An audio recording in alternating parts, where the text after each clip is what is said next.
Okay, tutorial tayo sa Notcoin or Nothing coin. Paano ba tayo makamina ng sobrang laki?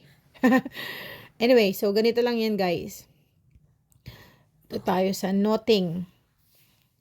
Bakit konti na lang ang aking gold coins? Kasi, kung mapapansin nyo, naka 5,000 na ako. 5,000 na ang aking, ano ba tayo yun? Energy na tinatawag. Diba normally, magkano ba yun dati? Ilan lang? 2,000 lang yata yun eh. And at the same time, kung mapapansin nyo, pag magmimina ako, pag nagtap ako, diba 9 na ang lumalabas, hindi na 2. Ganito kasi yan, guys. Ito, sa boosts, punta kayo doon, kailangan yung bumili. So, kailangan nyo, pag nakaipon na kayo, kung saan pa, mag-invest kayo sa boosters. Invest kayo sa boosters para mapabilis ang pagmimina nyo. Especially sa top, yung sa top boot. Ano ang top boot eh?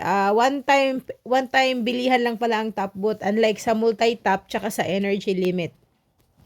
Ano ba tong sige, ano ba tong multi-top na tinatawag? Pag sa multi-top, napansin ko, pag bumili ka nito, ang mangyayari is, for example, 9 ka na, madodoble yan pag nag-avail ka nun. Pero the higher na tumataas yung multi-tap, nagmamahal din siya. Nasa level 8 na ang next ko eh. Ito namang energy limit. Ano tong energy limit na tinatawag? Ang energy limit is gaano kabilis siya mag-replenish ng ito. For example, nabawasan na to, 'di ba? Gaano siya kabilis bumalik ulit sa 5,000. Yun. So, the more na mabilis, mas mabilis ka makakaipon ulit ng 5,000 pag naubos na. So, yun yung energy limit.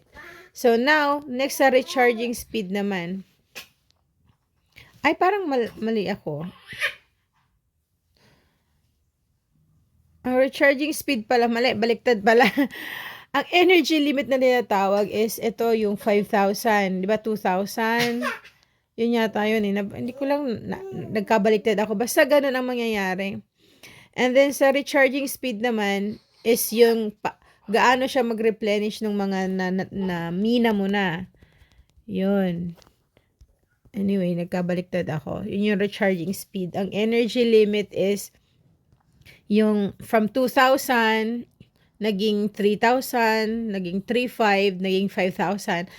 I don't know kung ano ang next na energy limit niya. So, the higher, the better. Kasi minsan, di ba, pag wala tayong time mag-tap, at least, hindi, madami siyang mapupunuan.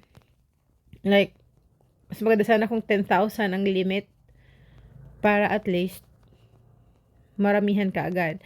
And the best dito is yung top boot. Bakit? Kasi, for example, wala kang time mag-tap, automatic pag naka-idle ang pag-tap mo, siya na yung magta-tap. Tapos, yun nga lang, meron lang siyang maximum na parang 100,000 ang natatap niya. Tapos, i-claim mo dapat yon. Kasi pag hindi mo na-claim, mag-i-stop na talaga siya. So, ganun. Para mapabilis. Kaya, dati 500,000 na ako, naging 200 na lang ulit. Yun nga kasi na ano ko siya, na-consume ko siya, pinambayad ko siya sa boosting. So, ganun lang. Try nyo. Kasi, libre lang naman to eh.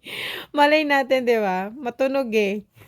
Magbubuluran pa naman. So, lahat ng airdrop ngayon, magkaka-value at magkaka-value yan. So, grab nyo na yung opportunity. Sign na po kayo. Join my squad or join sa squad namin. Notcoin community. And, tignan natin kung anong magiging update next nito. Okay? So, bye!